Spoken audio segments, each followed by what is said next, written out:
तो गाइस आज हमारे पास यहाँ पे है डेल की तरफ से डेल एलियनवेयर 16 अरोरा और ये जो वेरिएंट है ये लेटेस्ट इंटेल कोर 7 जो 8 सीरीज का है वो प्रोसेसर है इसके अंदर, सीरीज 2 का है। अलॉन्ग विद दैट यहाँ पे लेटेस्ट RTX की 5050 हमें मिल जाती है और बहुत ही बेहतरीन लेटेस्ट टेक के साथ यहाँ है और प्राइस भी बहुत ज़्यादा एग्रेसिव रखा है जो कि आपको बहुत ज़्यादा पसंद आएगा इसकी परफॉर्मेंस देख के। तो चलिए डायरेक्ट इस बॉक्स को देखते हैं। तो बॉक्स की फर्स्ट चीज़ बात करें तो यहाँ पे देखो एलियनवेयर का लोगो है, एलियनवेयर 16 अरोरा, साइड में स्पेक्स वगैरह कुछ लिखा है। बॉक्स को खोलते ही यहाँ पे बी मोर एलियन लिखा हुआ है। अलॉन्ग विद दैट उसके अंदर आपको एक वाइट कलर का जो है ना यहाँ पे बॉक्स देखने को मिलता है, मतलब बॉक्स नहीं है रैप है जो कि यहाँ पे यूनिक टाइप का आपको पेपर रैप दिया गया है जिसके अंदर लैपटॉप आप लोग को मिलता है।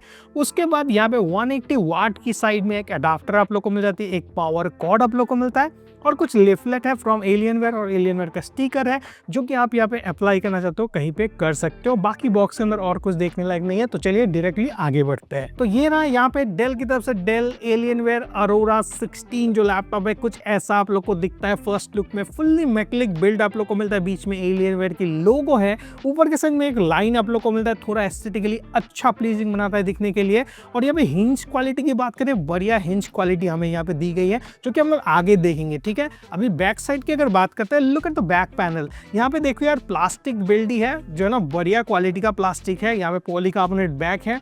यहाँ पे आपको जो है ना कुछ डिटेल में लिखा गया है, कुछ लोगो है अरोरा की, डेल एलियनवेयर अरोरा की। और यहाँ पर जो है ना वेंट की कटआउट यहाँ पे दी गई जहाँ पे एयर इनटेक होगा और यहाँ से भी कुछ जो है ना छोटे मोटे जो है ना होल्स दी गए जिसकी मदद से भी एयर इनटेक में मदद करेगा। और नीचे के साइड में 2 बॉटम फायरिंग स्पीकर्स आप लोग को दी गई है। अभी वेंटिलेशन की अगर बात कर रहे हैं तो आउटलेट यहाँ पे देखो क्वाड एग्जॉस्ट के साथ आता है। टोटल 4 आउटपुट है, तो लेफ्ट और राइट में एक है और यहाँ पे पीछे के साइड में 2 आप लोग को मिल जाती है। और यहाँ पे कुछ पोर्ट्स है जो कि आगे हम लोग बताएंगे। अभी इसकी अगर बिल्ड क्वालिटी की बात करें तो फर्स्ट इसके वेट की बात करते हैं तो 2.35 kg के आसपास का वेट है और चार्जर और जो केबल है वो भी अगर ले तो 3.25 kg के आसपास का ओवरऑल वेट बन जाता है। अभी टॉपलेट फ्लेक्स की अगर बात करते हैं तो देखो यार यहाँ पे टॉपलेट एकदम माइनर सा मिलता है, मेटल लिड है, तो आपको कोई भी वहां पे टेंशन नहीं आएगा रिगार्डिंग बिल्ड। अगर मैं वन हैंड टेस्ट की बात करूं तो आप देख सकते हो वन हैंड में आप जो लैपटॉप को आसानी से खोल सकते हो, आपको कोई भी दिक्कत नहीं आएगा। और इस पे मजेदार चीज क्या है मालूम है,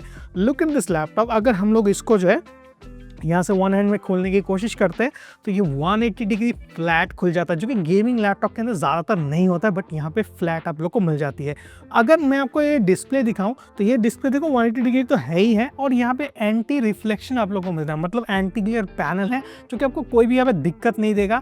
और यहाँ पे जो डिस्प्ले की क्वालिटी है ये भी आपको लाजवाब देखने को मिलेगा, वो तो हम लोग आगे देखेंगे। अभी यहाँ पे वेबकैम जो है एक आप लोग को वेबकैम मिल जाती है, डेल एलियनवेयर की आप लोग को यहाँ पे ब्रांडिंग है। और अंदर के साइड की अगर बात करते हो तो यहाँ पे जो ना वेंटिलेटेड आप लोग को पोर्ट्स देखने को मिल जाते हैं जिसकी मदद से भी एयर फ्लो में मदद करेगा।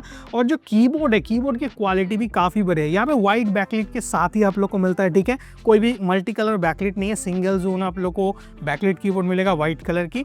और यहाँ पे जो है ना आपको डेडिकेटेड को-पायलट का बटन है और क्वालिटी की इसकी मुझे बहुत बढ़िया लगी। उसके बाद यहाँ पे जो ट्रैक पैड है, ट्रैक पैड भी आप लोग को स्मूथ गेस्चर के साथ ट्रैक पैड मिल जाता है। यहाँ पे इंटेल कोर 7 का लोगो है। तो गाइस यहाँ पे जो वेबकैम हमें मिलता है ये 720p 30 fps तक रिकॉर्ड कर सकता है। तो एक सैंपल है, आप खुद देख लीजिए, आपको अंदाजा लग जाएगा। तो यहाँ पे जो रिकॉर्ड यहाँ पे देख पा रहे हो ये डायरेक्टली शूट हो रहा है from Dell Alienware Aurora 16 laptop. और ये जो है ना 720p 30 fps का वेबकैम है। और कुछ सेटअप ऐसा है, आप लोग मेन वीडियो के अंदर देख पा रहे होगे। तो स्टूडियो सेटअप के अंदर कुछ ऐसा आप लोग को वीडियो कॉलिंग एक्सपीरियंस मिलेगा जो कि कभी कभार यूज करना है, बेसिकली यूज करो, उतना कोई खास वेबकैम हमें नहीं मिलता, बट काम चलाओ वेबकैम है, आप यूज कर सकते हो। और जो ऑडियो आप सुन रहे हो ये भी अनएडिटेड है, यहाँ पे कोई भी एडिटिंग हमने नहीं किया है, तो उसका भी अंदाजा आपको लग गया होगा। तो गाइस डिस्प्ले की बात करें, आप यहाँ पे देख पा रहे हो बहुत ही शानदार क्रिस्प डिस्प्ले आप लोग को मिल जाता है। यहाँ पे 16 इंच का डिस्प्ले है और ये जो ना कलर एक्यूरेट डिस्प्ले है। 100% sRGB आप लोग को यहाँ पे मिलती है। अलॉन्ग विद दैट ये एंटी ग्लेयर पैनल है, 300 nits की ब्राइटनेस के साथ आता है। और ये दोस्तों WQXGA पैनल है, 120 हर्ट्ज की रिफ्रेश रेट के साथ आता है। कंफर्ट व्यू प्लस आप लोग को मिलता है और ये 180 डिग्री के साथ आता है, तो आप एंगल अकॉर्डिंग का प्रेफरेंस एडजस्ट कर सकते हो। और ये जो है एंटी ग्लेयर पैनल है, तो रिफ्लेक्शन वगैरह में भी कोई दिक्कत नहीं आएगा। आउटडोर में यूज करते हो तब भी आप लोगों को विजिबिलिटी डिसेंट देखने को मिल जाती है, और कंटेंट कंज्यूम करते हो तो कलर एक्यूरेसी वगैरह भी एकदम लाजवाब है। अगर आप लोग ये एडिटिंग करना चाहते हो और फोटोशॉप वगैरह यूज कर सकते हो तो डिस्प्ले 100% SRGB होने के कारण से वो सारे टास्क में भी बढ़िया काम देता है। और ये दोस्तों 1 मिलीसेकंड की रिस्पॉन्स टाइम के साथ आता है, तो यहाँ पे गेम्स वगैरह खेलोगे तो वहाँ पे भी आप लोग को जो ना बढ़िया गेमिंग एक्सपीरियंस भी देगा, जो आगे मैं आप लोग को बताऊंगा। 120 हर्ट्ज की डिस्प्ले है तो स्मूथ आप लोग को गेम प्ले भी यहाँ पे करवा के देगा। और यहाँ पे डिस्प्ले रिजोल्यूशन की बात करें तो देखो यार, ये दोस्तों 2560x1600 की नेटिव रिजोल्यूशन के साथ है, 120 हर्ट्ज की रिफ्रेश रेट तो है ही है। और यहाँ पे जो डिस्प्ले कनेक्टेड है ये RTX की 5050 के साथ कनेक्टेड है, तो आप लोग को बढ़िया परफॉर्मेंस यहाँ पे मिलेगा। डायनेमिक रिफ्रेश रेट को आप लोग ऑन ऑफ करना चाहते हो कर सकते हो, और 48 और 120 में ये जो ना आप इसको घटा सकते हो बढ़ा सकते हो। तो ये यूनिक कुछ था, 60 और 120 देखा था, यहाँ पे 48 और 120 हर्ट्ज पे दो ऑप्शन आप लोग को मिलती है। और यहाँ पे अगर एडिशनल डिस्प्ले लगा चाहते हो तो 2 एडिशनल डिस्प्ले और लगा सकते हो। HDMI से आप लोग को आउटपुट मिल जाएगा, और डिस्प्ले पोर्ट जो सपोर्ट करता है यहाँ पे USB Type-C का पोर्ट पीछे के साइड में जो है, वहाँ से आप लोग आउटपुट ले सकते हो। वो IGPU से आउटपुट देगा, और जो HDMI है वो DGPU से आपको आउटपुट देने वाला है। तो अगर आप लोग 3 डिस्प्ले लगाना चाहते हो ऑल टोटल ये मॉनिटर को लेके, तो आप लगा सकते हो एडिशनल 2 और एक मॉनिटर का डिस्प्ले। तो गाइस यहाँ पे हम लोग स्पेसिफिकेशन की अगर बात करते हैं तो यहाँ पे CPU जो है Intel Core 7 240H हमें मिल जाती है। 10 कोर 16 थ्रेड का CPU है, और काफी बढ़िया परफॉर्मेंस यहाँ पे आपको दे देता है। 24 MB की L3 कैश आप लोग को मिलेगी, जो कि आगे हम लोग जो स्कोर का रिजल्ट वगैरह देंगे उससे आपको अंदाजा लग जाएगा। अभी मेमोरी की बात करें, यहाँ पर देखो 16 GB की आप लोग को रैम देखने को मिल जाती है। डुअल चैनल में है, 2 स्लॉट यहाँ पे है, निकाल के आप जो है ना इसको यूज़ कर सकते हो। और 2 स्लॉट जो है ना ऑक्यूपाइड है, तो अगर आप लोग को अपग्रेड करना है तो दोनों को निकाल के या फिर सिंगल को निकाल के भी अपग्रेड करना चाहते हो तो कर सकते हो। और 5600 मेगा ट्रांसफर पर सेकेंड ये सपोर्ट करता है। और यहाँ पे SSD की बात करें, 1 TB की आप लोग को यहाँ पे SSD देखने को मिल जाती है फ्रॉम सैमसंग। Gen 4 SSD है, और इसको जो ना अपग्रेड करना है आपको एक एडिशनल स्लॉट इसके अंदर मिलता है, जो कि अपग्रेडेबल है, एक बढ़िया चीज़ है, ठीक है। नेक्स्ट यहाँ पे Wi-Fi 7 देखने को मिलता है, जो कि लेटेस्ट Wi-Fi टेक्नोलॉजी है।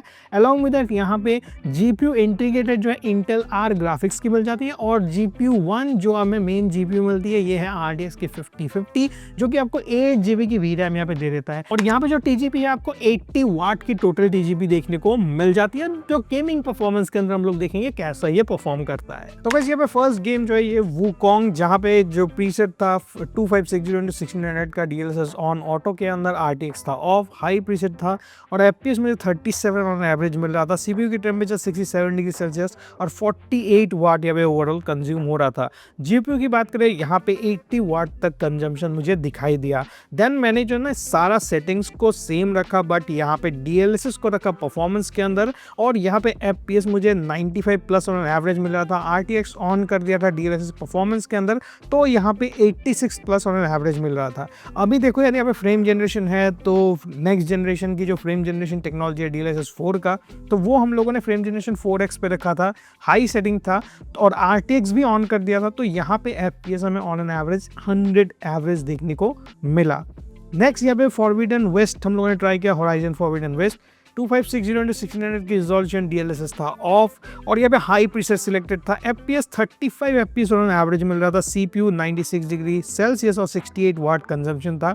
GPU की बात करें 73 डिग्री सेल्सियस और 60 वाट यहाँ पे कंज्यूम हो रहा था। DLSS देन हम लोगों ने बैलेंस्ड में रखा। देन यहाँ पे एवरेज FPS जो है ना 42 ऑन एवरेज मिल रहा था, और यहाँ पे CPU की टेम्परेचर लगभग 86 टू 90 के आसपास जो है ये रिवॉल्व हो रहा था, और 71 वाट कंजम्पशन था। GPU की बात करें 73 डिग्री सेल्सियस और 69 वाट कंजम्पशन था। फ्रेम जनरेशन देन मैंने ऑन कर दिया बैलेंस्ड के अंदर, और FPS देन ट्राई किया, तो टेम्परेचर वगैरह बिल्कुल सेम था, बट यहाँ पे FPS हमें 70 FPS 60 टू 70 FPS के बीच में ऑन एवरेज मिल रहा था। नेक्स्ट वैलोरेंट ट्राई किया, जहाँ पे same native resolution high preset था। CPU का टेम्परेचर यहाँ पे 80 डिग्री सेल्सियस तक गया, और 63 वाट तक यहाँ पे मैक्सिमम कंजम्पशन था, और GPU 71 डिग्री सेल्सियस और 62 वाट कंजम्पशन यहाँ पे था। FPS की बात करें, ये 380 से लेकर 390 ऑन एन एवरेज मिल रहा था। नेक्स्ट मैंने यहाँ पे एक डूम डार्क एजेस ट्राई किया, प्रीसेट वही 9020/1200 यहाँ पे किया था, क्योंकि यहाँ पे 2560/1600 थोड़ा जो ना यहाँ पे हाई कंजम्पशन दिखा रहा था। देन यहाँ पे लो प्रीसेट के अंदर DLSS को हम लोगों ने 4x फ्रेम जनरेशन कर दिया था, और यहाँ पे FPS हमें 120 प्लस और एवरेज मिला। CPU की टेम्परेचर लगभग 70 to 80 डिग्री सेल्सियस के आसपास रिवॉल्व हो रहा था बार बार, और 30 वाट यहाँ पे कंजम्पशन था, और यहाँ पे GPU की टेम्परेचर लगभग 78 डिग्री सेल्सियस के आसपास ये मेंटेन था। देन हम लोगों ने यहाँ पे DLSS को ऑफ कर दिया था, फ्रेम जनरेशन जो था वो ऑफ था, और यहाँ पे FPS हमें 42 से लेकर 45 तक ही एकदम बिल्कुल ही लो FPS देखने को मिल रहा था। तो इसीलिए अगर आप जो है ना यहाँ पे RTS की 50-50 लेते हो तो एटलीस्ट जो है ना फ्रेम जनरेशन को ऑन करके खेलो, आपको काफ़ी बढ़िया यहाँ पे परफॉर्मेंस मिलेगा। अभी साइबरपंक की बात करें, अल्ट्रा प्रीसेट था 2560/1600 का प्रीसेट, और यहाँ पे जो है ना FPS 60 FPS ऑन एवरेज मिला। CPU वही 80 डिग्री सेल्सियस और 40 वाट कंजम्पशन था। GPU यहाँ पे 78 डिग्री सेल्सियस और 70 वाट कंजम्पशन था। देन RTX को मैंने यहाँ पे ऑन कर दिया लो के अंदर, और यहाँ पे जो सेम प्रीसेट था वही था, बट DLSS ऑटो के अंदर रखा, तो यहाँ पे एवरेज FPS हमें 55 ऑन एवरेज दिख रहा था। देन DLSS को हम लोगों ने बैलेंस में रखा, सेम प्रीसेट था, तो यहाँ पे जो है ना 60 से लेकर 62 FPS देखने को मिला। तो उतना ज़्यादा डिफरेंस यहाँ पे नहीं है, 5-7 FPS का डिफरेंस आपको यहाँ पे मिलता है RTX ऑन करने पर, और DLSS बैलेंस या फिर ऑटो पे रखो तो उतना ही डिफरेंस आपको मिलेगा। नेक्स्ट मैंने डाइंग लाइट 2 भी ट्राई किया, हाई क्वालिटी था, 2560/1600 की रिजोल्यूशन, और कोई भी अपस्केलिंग हमें नहीं किया था, तो FPS सिर्फ 40 FPS और एवरेज मिला। CPU लगभग 73 to 75 डिग्री सेल्सियस और यहाँ पे 28 वाट कंजम्पशन था, और GPU 74 डिग्री सेल्सियस और 74 वाट तक यहाँ पे कंजम्पशन हुआ। देन हम लोगों ने DLSS को बैलेंस में रखा, फ्रेम जनरेशन ऑफ रखा, तो FPS 80 प्लस और एवरेज मिला। फ्रेम जनरेशन को मैंने ऑन करने पर यहाँ पे जो ना हमें 90 प्लस और एवरेज देखने को मिला। तो अगर आप लोग को बढ़िया एक्सपीरियंस करना है तो फ्रेम जनरेशन का फायदा यहाँ पे भी उठाओ और गेम बढ़िया एंजॉय कर सकते हो। देन लेजेंडरी GTA 5 की बात करें, 2560/1600 की रिजोल्यूशन, मैक्सिमम रे ट्रेसिंग का जो प्रोफाइल है वो सिलेक्ट किया था। यहाँ पे FPS 36 ऑन एवरेज देखने को मिला। CPU 70 डिग्री सेल्सियस और 25 वाट कंजम्पशन था। GPU 74 डिग्री सेल्सियस और 70 वाट यहाँ पे कंजम्पशन था। DLSS की बात करें तो यहाँ पे मेथड जो है ना DLAA यूज किया गया था, फ्रेम जनरेशन 4x के अंदर यूज किया, तो 75 प्लस ऑन एवरेज मिला, और यहाँ पे 70 डिग्री सेल्सियस CPU का और 26 वाट कंजम्पशन था। GPU की बात करें 76 डिग्री सेल्सियस और 71 वाट कंजम्पशन यहाँ पे हो रहा था। नेक्स्ट हम लोगों ने क्या किया, यहाँ पे जो प्रीसेट था पहले हम लोग जो ना मैक्सिमम रे ट्रेसिंग में यूज कर रहे थे, अभी वेरी हाई रे ट्रेसिंग में ट्राई किया। DLSS फिर से ऑन कर दिया था DLAA मेथड के अंदर, और फ्रेम जनरेशन फिर से 4x के अंदर था, तो FPS यहाँ पे 125 प्लस ऑन एन एवरेज हमें मिला। Then Red Dead Redemption 2 try किया, 2560/1600 का प्रीसेट, अल्ट्रा फेवर क्वालिटी यहाँ पे सिलेक्ट किया था, FPS 45 to 50 on an average, CPU की टेम्परेचर 71 डिग्री सेल्सियस और 26 वाट कंजम्पशन था। GPU की टेम्परेचर यहाँ पे 74 डिग्री सेल्सियस और 70 वाट कंजम्पशन हो रहा था। देन DLSS बैलेंस रखने पर ये जो FPS है 60 से लेकर 65 के बीच में वेरी कर रहा था। उसके बाद गॉड ऑफ वॉर रैग्नारॉक भी ट्राई किया, जहाँ पे 2560/1600 का प्रीसेट था, हाई प्रीसेट था, और FPS यहाँ पे 55 ऑन एवरेज मिल रहा था। CPU की टेम्परेचर वही 70 डिग्री सेल्सियस, 26 वाट कंजम्पशन, GPU 75 डिग्री सेल्सियस और 70 वाट कंजम्पशन यहाँ पे था।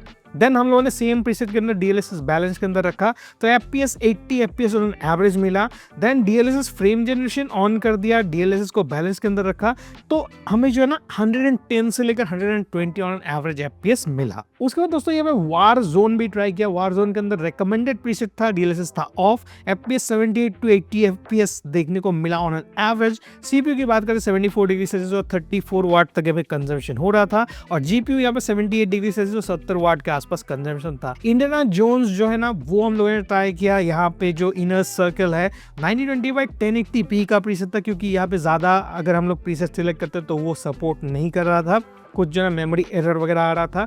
मीडियम प्रीसेट में रखा, FPS हमें 65 to 70 FPS ऑन एवरेज मिला। CPU की टेम्परेचर 71 डिग्री सेल्सियस और 34 वाट कंजम्पशन था। GPU यहाँ पे 76 डिग्री सेल्सियस और 70 वाट यहाँ पे कंजम्पशन हो रहा था। उसके बाद DLSS को हम लोगों ने ऑन कर दिया बैलेंस के अंदर, तो यहाँ पे टेम्परेचर वही सेम था, बट CPU का टेम्परेचर कभी कभार जो ना 80 डिग्री भी यहाँ पे जाते हुए मुझे दिखा, बट FPS इंक्रीमेंट यहाँ पे मिला 85 to 90 FPS ऑन एवरेज। ठीक है, नेक्स्ट DLSS ऑन ऑन था, फ्रेम जनरेशन को भी ऑन कर दिया, तो यहाँ पे सेम हमें जो ना 85 FPS ही देखने को मिला ऑन एन एवरेज। तो वैसे मैं फर्स्ट बेंचमार्क में ब्लेंडर टेस्ट हमने ट्राई किया था, यहाँ पे 223.33 स्कोर हमें ओवरऑल मिला। और यहाँ पे मॉन्स्टर, जंक शॉप, क्लासरूम का आप जो है यहाँ पे सैंपल्स पर मिनट पॉज करके चेकआउट कर सकते हो। नेक्स्ट मैंने यहाँ पे 3D मार्क का जो CPU प्रोफाइल है वो ट्राई किया, जहाँ पे 16 थ्रेड, 8 थ्रेड, उसके बाद 4 थ्रेड, 2 थ्रेड, 1 थ्रेड पे कितना परफॉर्मेंस आता है आप पॉज करके ये चेकआउट कर पाओगे। नेक्स्ट सिनेमेज R15 ट्राई किया, जहाँ पे OpenGL का स्कोर 226.75 FPS और CPU यहाँ पे मल्टी कोर के अंदर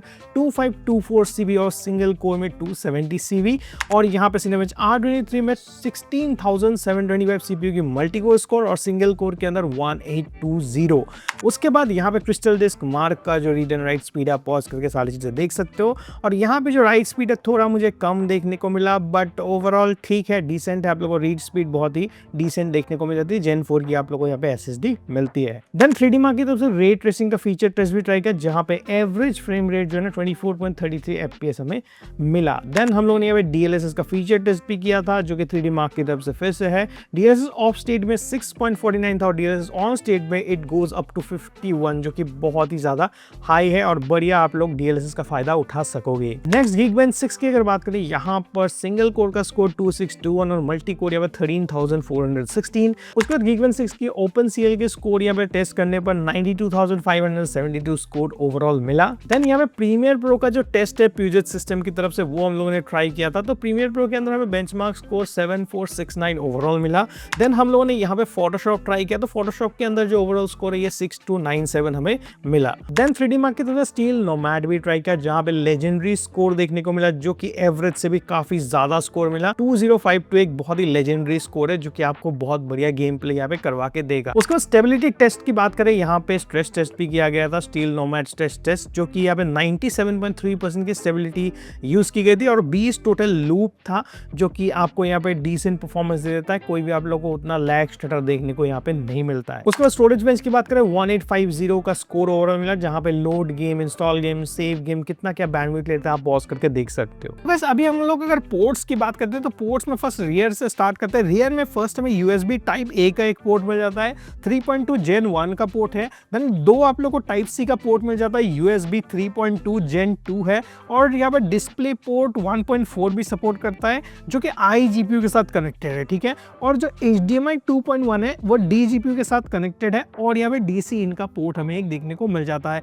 नेक्स्ट यहाँ पे लेफ्ट साइड की अगर बात करते हैं, तो यहाँ पे RJ45 का एक पोर्ट है, USB टाइप A 3.2 Gen 1 का एक पोर्ट है और ग्लोबल हेडसेट जैक एक जो है वो आप लोग को मिलता है, जहाँ पे आप ऑडियो डिवाइसेस को भी 3.5mm से कनेक्ट करना चाहते हो तो वो आप कर सकते हो। और एक चीज है, यहाँ पे जो टाइप C है, कोई भी थंडरबोल्ट 4 का पोर्ट आपको नहीं मिलता, ये नॉर्मल टाइप C का पोर्ट है, तो ये चीज आप लोग ध्यान रखना। अपर वेरिएंट अगर आप लेते हो, जो अपर वेरिएंट इसका आता है, वहां पे आपको थंडरबोल्ट 4 का सपोर्ट देखने को मिलता है, इसके अंदर वो अवेलेबल नहीं है। तो कैसे अगर सॉफ्टवेयर की बात करें क्या क्या अवेलेबल है इस डिवाइस के साथ, तो यहाँ पे देखो यार, PC गेम पास जो है ना, आप लोग को Xbox की तरफ से 3 महीने की सब्सक्रिप्शन देखने को मिल जाती है, जो क्लेम कर सकते हो।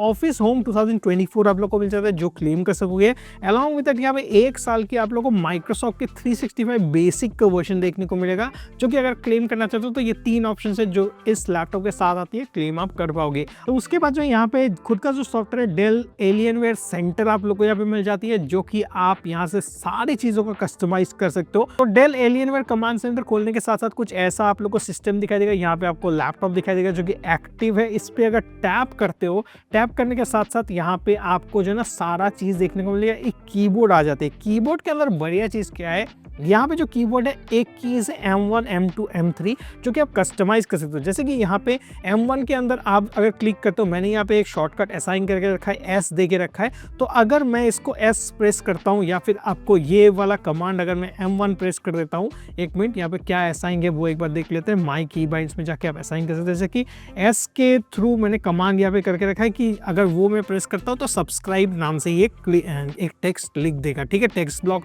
रख सकते हो, किसी का अगर आप लोग शॉर्टकट रखना है वो रख सकते हो, मैक्रो कुछ डिजाइन करना चाहते हो तो वो कर सकते हो, की स्ट्रोक सब कुछ यहाँ पे आप जो ना खुद अकॉर्डिंग टू प्रेफरेंस कर सकते हो। नोटपैड खोलते मैंने एक टेक्स्ट ब्लॉक यहाँ पे रखा, तो यहाँ पे आप देख सकते हो ये सब्सक्राइब मैं टेस्ट किया था, तो इसको मैं यहाँ पे सिर्फ FN और M1 प्रेस करो तो सब्सक्राइब खुद ब खुद टाइप हो जाता है। कुछ इस तरीके की आप जो ना शॉर्टकट्स यहाँ पे यूज करना चाहते तो कर सकते हो। तो M1, M2, M3 कीज 3 मिल जाती है।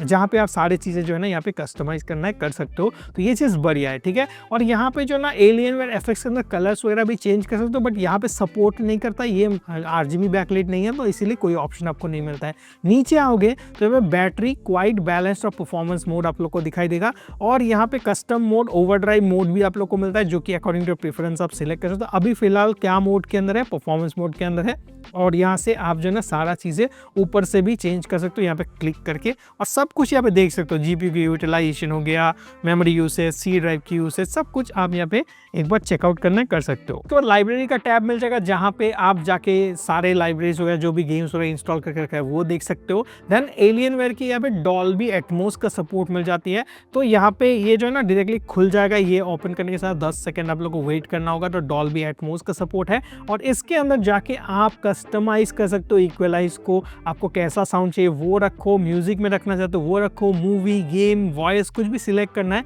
आप अकॉर्डिंग टू प्रेफरेंस सिलेक्ट करो, तो डॉल्बी एटमॉस के साथ स्पीकर आता है। नेक्स्ट नीचे सेटिंग्स के अंदर अगर आते हो तो यहाँ पे फर्स्ट अबाउट का सेक्शन आप लोग को मिलेगा, जहां से आप अपडेट वगैरह चेक करना है डायरेक्टली यहाँ से चेक कर सकते हो।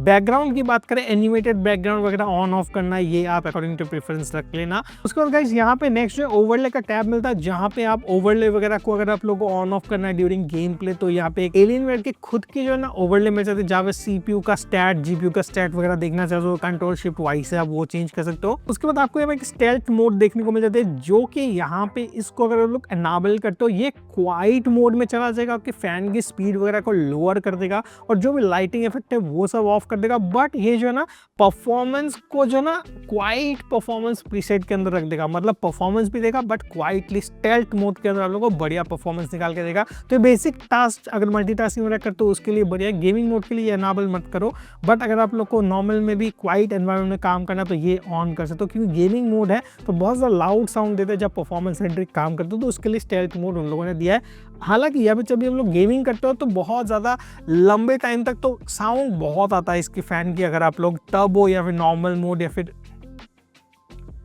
और इस लैपटॉप के अंदर जब भी आप लोग गेमिंग करोगे फॉर लॉन्ग आवर्स, इसका जो साउंड है फैन का थोड़ा ज़्यादा ही आपको मिलता है, क्योंकि ये बहुत ज़्यादा पावरफुल कूलिंग सिस्टम के साथ आप लोग को मिलती है।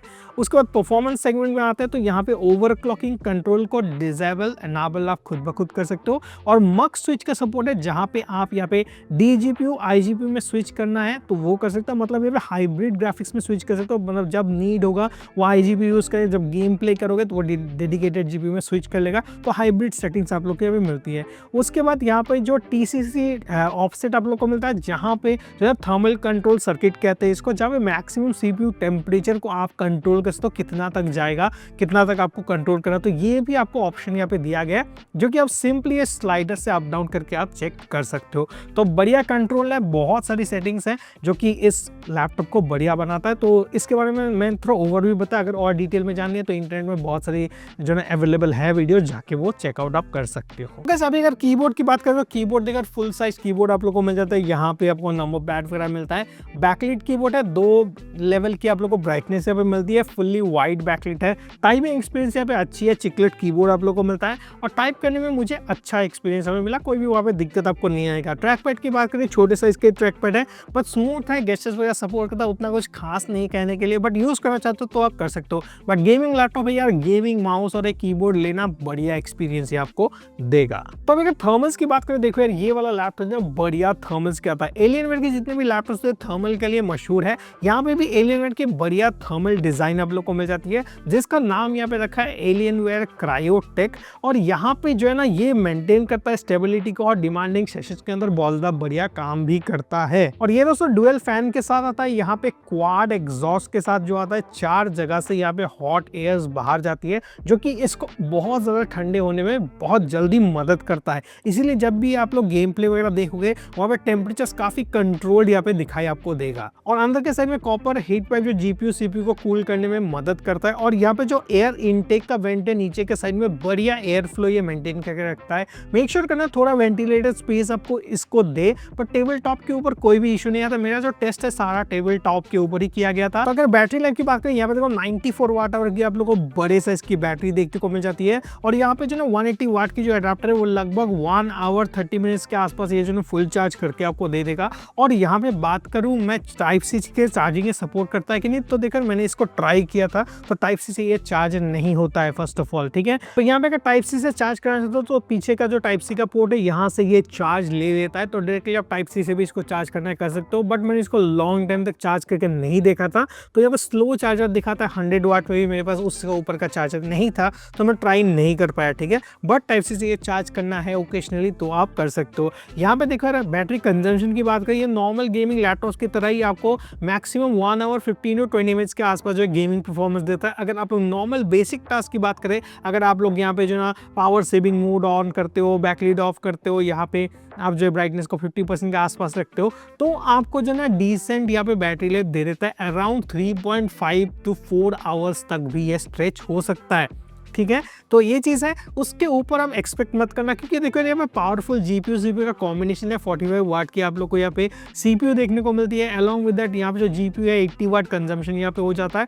तो देखो ओवरऑल पावरफुल डिवाइस है। मक स्विच ऑन करके अगर आप लोग यहाँ पे इंटीग्रेटेड जीपीयू पे यूज़ करते हो, मतलब हाइब्रिड ग्राफिक्स में, तो शायद से आपको यहाँ पे 4 घंटे तक बैटरी लाइफ मिल सकता है। उसके ऊपर एक्सपेक्ट मत करना, इट्स अ गेमिंग लैपटॉप। उसके बाद कनेक्टिविटी की बात करें तो देखो यहाँ पे वाईफाई 7 का लेटेस्ट सपोर्ट है, ब्लूटूथ 5.4 आप लोग को मिल सकती है। तो दोनों में मुझे कोई भी दिक्कत नहीं आता, बिंदास आप इसको यूज कर सकते हो। और वायरलेस का जो स्पीड है ये भी आपको एकदम प्रॉपर टॉप नॉच मिलता है, कोई भी कनेक्शन ड्रॉप इश्यू वगैरह मुझे नहीं लगा। लैन से भी कनेक्ट किया था, लैन बहुत ज़्यादा फास्टर यहाँ पे काम करता है। तो अगर आप लोग इंटरनेट एंजॉय करना चाहते हो तो लैन के साथ कनेक्ट करना और भी ज़्यादा बढ़िया, विदाउट एनी फ्लक्चुएशन आपको इंटरनेट का मज़ा यहाँ पे मिल जाएगा। तो ये चीज़ है, गेमिंग करते वक्त जो ना मुझे कोई भी इंटरनेट कनेक्शन ड्रॉप वगैरह बिल्कुल नहीं लगा था। तो अगर स्पीकर की बात करें, यहाँ पे 2-2 वाट की आप लोगों को 2 स्पीकर देखने को, टोटल 4 वाट है। तो कैसे हमें फाइनल वर्डिक्ट की अगर बात करते हैं क्या ये लैपटॉप आपको लेना चाहिए, तो देखो यार अगर आप गेमर हो, अगर आपको यहाँ पे कोडिंग करना है, अगर आपको एक जो ना बढ़िया बिल्ड क्वालिटी और बढ़िया कूलिंग के साथ लैपटॉप चाहिए तो ये आपके लिए। प्राइसिंग देखो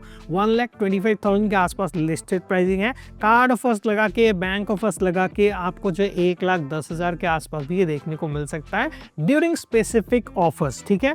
तो वो अगर मिल जाता है 1,10,000 के आसपास तो ये लैपटॉप लेने लायक है, ठीक है। अभी गेमिंग परफॉर्मेंस आपने देख लिया, तगड़ी गेमिंग परफॉर्मेंस यहाँ पे दे देती है। और यहाँ पे जो DLSS 4 का सपोर्ट हमें मिल जाता है, उसकी मदद से जो है ना आप यहाँ पे frame generation 2x 3x 4x आप लगा के कुछ भी आप अकॉर्डिंग टू प्रेफरेंस चेक करके आप चेक कर सकते हो। मैंने टेस्ट किया, काफ़ी बढ़िया, मुझे इंप्रेसिव लगा। लेटेस्ट जितने भी टाइटल्स मेरे तरफ से कोशिश मैंने की है ट्राई करने की, तो वो मैंने ट्राई करके आप लोग को दिखाई। तो टेम्परेचर आपने देखा क्या ही बढ़िया मेंटेन यहाँ पे करता है।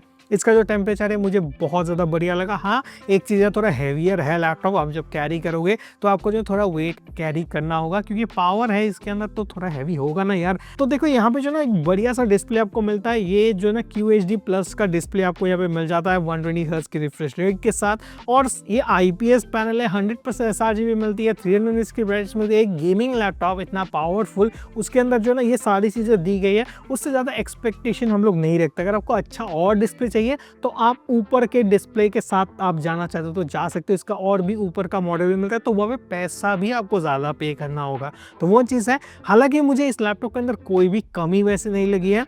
मेरी जो परफॉर्मेंस के लिए मैंने इस लैपटॉप को चूज़ किया, जैसे गेमिंग अच्छी होनी चाहिए, कूलिंग बढ़िया होना चाहिए, वो दोनों फैक्टर पे खरा उतरता है। अगर मैं यहाँ पे वीडियो एडिटिंग करना चाहता हूँ वो भी करवा देता है। इंटेल की कोर 7 मुझे मिलती है, जिसके अंदर कोडिंग वगैरह करना है वो कर सकते हो। बट इस लैपटॉप के अंदर क्या मिसिंग है, यहाँ पे कोई भी NPU वगैरह आपको नहीं मिलता है, ठीक है। अल्ट्रा सीरीज का ये जो ना प्रोसेसर नहीं है। तो देखो अगर AI/ML का काम करते हो तो कर सकते हो, बट ये डेडिकेटेड जो ना NPU बेस्ड लैपटॉप नहीं है, ठीक है। और जो लोग कॉलेज गोअर हो, जिनको जो ना एक हल्का लैपटॉप चाहिए, तो उनके लिए भी ये लैपटॉप नहीं है, थोड़ा हैवी यूजर्स के लिए है, तो उनको ही टारगेट करके ये जो ना लैपटॉप लॉन्च किया गया है। तो मेरी तरफ से जो हाँ है, आपने परफॉर्मेंस देख लिया, आप अंदाजा लगा लो आपको लेना है नहीं लेना है। नीचे डिस्क्रिप्शन बॉक्स जो है वहाँ पे आपको लिंक मिल जाएगा, और वहाँ से जाकर आप इसको परचेस करना है कर सकते हो। और कुछ भी क्वेश्चन है रिगार्डिंग दिस आप मुझे डायरेक्टली पूछो, मैं उसका आंसर आपको डायरेक्टली दे दूंगा। और मिलते हैं अगले इंटरेस्टिंग और अमेजिंग वीडियो के साथ, तब तक के लिए stay alert, stay safe and bye bye.